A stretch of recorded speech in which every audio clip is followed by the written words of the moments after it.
क्या हुआ जब इच्छाधारी नागिन का गुस्सा प्रयागराज महाकुंभ के लोगों पर कहर बनकर टूटा। फिर जो चमत्कार हुआ उसे देखकर आपके भी होश उड़ जाएंगे। लेकिन इस घटना के पीछे क्या रहस्य है? आखिर किस कारण से इच्छाधारी नागिन खेल महाकुंभ प्रयागराज में इतनी क्रोधित हो गई? बहुत बड़े रहस्य से पर्दा उठने वाला है। आप भी वीडियो को शुरू से लेकर अंत तक देखना ना। हाल ही में प्रयागराज महाकुंभ में घटित यह सबसे बड़ी चमत्कारिक घटना है।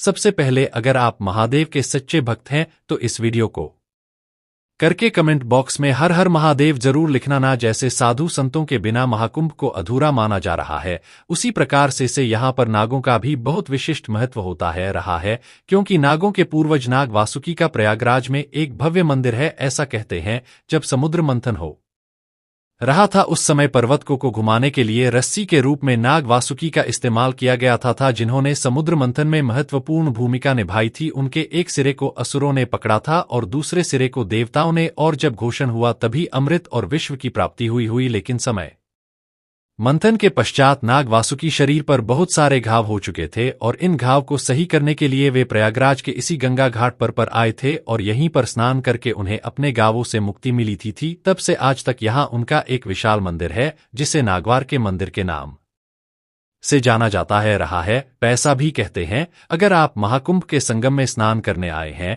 तो आपको नाग वासुकी मंदिर में दर्शन करना बहुत जरूरी है, क्योंकि इस मंदिर के दर्शन करें बिना आपको संगम स्नान का फल नहीं मिलता था। साधारण मनुष्यों के साथ साथ देवी देवता, साधु संत और अनेकों कार के नाग इस मंदिर में दर्शन करने आते हैं। कभी वह देवी रूप में आते हैं, कभी वह अपने मूल स्वरूप में आते हैं, लेकिन यहाँ पर किसी न किसी रूप में भक्तों का तांता लगा ही रहता है। लेकिन ऐसी क्या घटना हो गई जिसके बाद इच्छाधारी नागिन का गुस्सा महाकुंभ के श्रद्धालुओं पर कहर बन का टूटा? इसकी शुरुआत होती है राजस्थान के भीलवाड़ा शहर में रहने वाले मनोज जी प्रजापत से जिन्होंने हमेशा जिंदगी में बड़ा बनने का सपना देखा था, लेकिन कहते हैं ना किस्मत से ज्यादा और समय से पहले कभी किसी को नहीं मिलता था। वह हमेशा दूसरे लोगों की खुशियों को देखकर जलते रहते थे। मनोज जी का भगवान से एक ही प्रश्न था, आखिर मुझे धन दौलत उलट ऐशो आराम कब मिलेगा आएगा? मैं इतनी मेहनत करता हूँ, इतनी चप्पल घिस आता हो, लेकिन आज तक मुझे वह सफलता क्यों नहीं मिल पाई जिसका मैं हकदार हो? लेकिन हमेशा उनकी झोली खाली रहती थी, जिससे उनके मन में उदासी रहती थी और वह हमेशा परेशान रहते थे। उनके मन में लालच था कि वह एक दिन जरूर कुछ बड़ा करके दिखाएंगे।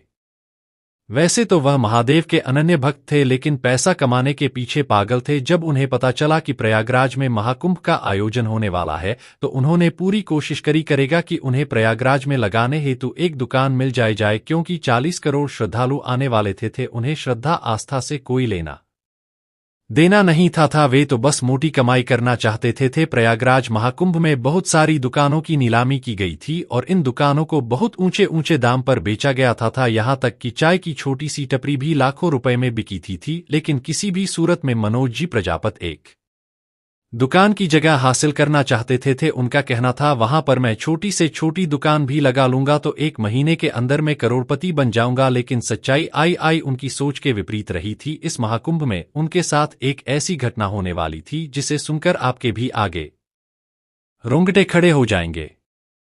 जैसे तैसे बड़े नेता से बात करके अपना प्रभाव जमा करके मनोज जी प्रजापत को एक छोटी सी दुकान की जगह मिली। जब वो प्रयागराज पहुंचे तो सबसे पहले वह उसी स्थान पर गए जहां उन्हें जगह का आश्वासन दिया गया था।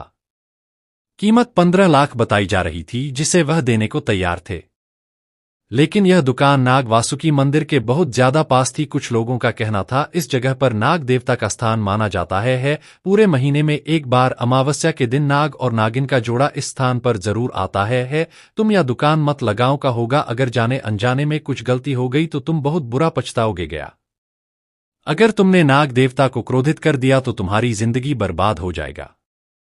लेकिन मनोज ने किसी की भी नहीं सुनी हुई। वह तो पैसा कमाने की होड़ में अंधा हो चुका था। उसे किसी भी सूरत में दुकान लगाने की जमीन हासिल करनी थी और उसे वह मिल चुकी थी। उसने तुरंत 15 लाख सरकार को जमा करा दिए और उस जगह पर चाय की एक दुकान खोल ली। अब जब प्रयागराज महाकुंभ का आयोजन होने ही वाला था, उसके 1 सप्ताह पूर्व ही मनोज अपनी दुकान लगाकर बैठ गया। पहले दिन गल्ला बहुत अच्छा हुआ। लाखों श्रद्धालु महाकुंभ में पहुंच रहे थे। उसकी दुकान भी खूब चल रही थी। लेकिन जब मौनी अमावस्या का दिन आया उसने सपने में भी नहीं सोचा था कितनी बड़ी घटना उसका इंतजार कर रही है। सुबह सुबह जब उसने अपनी चाय की टपरी को खोला तो वैसे थोड़ा बहुत दूध दुकान के अंदर पड़ा रहता था। उसने दरवाजा खोलते ही देखा कि एक बहुत ही इमाम भाका बंबू काम विधि है, विशैला और काला ना आना उसकी चाय की दुकान के अंदर बैठा हुआ है और प्याली में मौजूद दूध पी रहा है। लेकिन विडंबना यह थी कि उस काले नाग के मस्तक पर एक बहुत चमकदार चीज थी जो भयंकर चमकीला प्रकाश पैदा कर रही थी। तब मनोज को आसपास के लोगों की कही गई एक बात याद आई कि इस स्थान पर नाग नागिन का जोड़ा गया है और वे हर अमावस्या पर यहां आते हैं। तब मनोज समझ चुका था कि यह नाग एक इच्छाधारी नाग है और इसके मस्तक पर नागमणि है। अगर मैंने इसे हासिल कर लिया गया तो मेरी जिंदगी के सारे सपने पूरे हो सकते हैं, मेरी हर एक अधूरी इच्छा पूरी हो सकती है। जिसके बाद पास में से वो एक बड़ी लकड़ी लेकर आया और चुपचाप उस काले नाग के सिर पर वह लकड़ी दे मारी जिससे उसी समय उस इच्छाधारी नाग की मृत्यु हो गई। बिना किसी को बताए चुपचाप मुकेश ने उसके सर से वह नागमणि निकाल ली और अपनी दुकान को बंद करके चुपचाप ट्रेन पकड़कर अपने घर भीलवाड़ा आ गया। उसे मन ही मन डर था कि अगर इस घटना के बारे में इच्छाधारी नागिन को पता चला तो वो मुझे खत्म कर देगी। वह समझ चुका था कि प्रयागराज में और दुकान खोलना उसके लिए जितना लाभकारी नहीं है, उतना ज्यादा लाभ उसे यह नागमणि घर पर ही प्रदान कर देगी। और बोस उस नागमणि को लेकर अपने घर आ गया। कुछ देर बाद जब इच्छाधारी नागिन अपने नाग को ढूंढती ढूंढती उस स्थान पर आई तो वह देखकर हैरान हो गई कि किसी ने उसके नाग को मार दिया है और उसकी नागमणि को भी चुरा लिया है। मनोज ने सारी चाल बहुत सही चली थी, लेकिन वह एक बात भूल गया था कि जब भी कोई को इच्छाधारी नाग मरता है तो उसकी आंखों में उसके कातिल का चेहरा साफ साफ नजर आता है, जैसे कोई भी इच्छाधारी नागिन देख सकती है। अब इच्छाधारी नागिन ने जब अपने नाग की आंखों में मनोज का चेहरा देखा तो वह गुस्से से तिलमिला उठी थी। वह अपने नाग की मौत का बदला लेना चाहती थी, लेकिन उसे यह नहीं पता था कि आखिर मनोज कहाँ गया है। इधर मनोज उस नागमणि को लेकर भीलवाड़ा आ चुका था। अपने घर के एक संदूक में उसने नागमणि को रख रखा था। उस नागमणि के पास आते ही उसके व्यापार में बड़े बड़े ऑर्डर आने लगे। आगे वह मालामाल हो गया। कुछ ही दिनों में काम धंधा बहुत जबरदस्त चलने लगा। 2 से 3 शाखाएं खुल गई। हर तरफ से पैसा ही पैसा आ रहा था। वह समझ चुका था ये सब कुछ उस नागमणि का ही प्रभाव है। इधर महाकुंभ शुरू हुए 10-12 दिन हो चुके थे और वो इच्छाधारी नागिन पूरे महाकुंभ में एक औरत का रूप लेकर मुकेश को ढूंढ रही थी। उसे कोई भी इंसान मुकेश के जैसा दिखाई देता तो वो इच्छाधारी नागिन उसके ऊपर आ भ्रमण कर देती थी। वह अपने बदले की आग में पागल हो चुकी थी और मुकेश से हर हाल में बदला लेना चाहती थी। वह पूरे महाकुंभ में लोगों के ऊपर अपना गुस्सा अपना कहर बरसा रही थी, लेकिन फिर भी उसे कहीं भी मुकेश नहीं मिला। लेकिन कहते हैं ना, भगवान अपने किसी भी भक्त के साथ गलत या अत्याचार नहीं होने देते थे। उसी प्रकार से उस इच्छाधारी नागिन के साथ कैसे गलत हो सकता था। उनके पूर्वज नाग वासुकी ने उनकी पुकार सुनी और एक ऐसे चमत्कार को अंजाम दिया जिसे सुनकर आपके पैरों तले जमीन खिसक जाएगा। राजस्थान के भीलवाड़ा में मनोज प्रजापत रोजाना नई नई ऊंचाइयां हासिल कर रहा था। वह खूब पैसे वाला इंसान चंद दिनों में बन चुका था। यह नागमणि का प्रभाव था। लेकिन एक दिन उसे प्रयागराज से कॉल आया कि आपने बहुत समय से अपनी चाय की दुकान को नहीं खोला है। अगर आप दुकान खोलना नहीं चाहते तो कृपया करके हमें बताइए, हम इसे किसी और को दे देंगे। आएंगे। तब मनोज ने प्रतिक्रिया देते हुए कहा कि अब मुझे उस दुकान को खोलने की कोई जरूरत नहीं है, मेरे पास सब कुछ है। वह दुकान किसी और जरूरतमंद को दे दो। लेकिन सरकार ने यह निवेदन किया कि किसी और के नाम पर वह दुकान करने के लिए आपको प्रयागराज आना होगा और कॉन्ट्रैक्ट पेपर पर हस्ताक्षर करने ही होंगे। तब ना चाहकर भी मजबूरी में समय निकालकर एक बार फिर मनोज को प्रयागराज आना ही पड़ा। वास्तविकता में यहां उसे इसलिए बुलाया गया था ताकि वो इच्छाधारी नागिन अपने नाग की हत्या का बदला ले सके।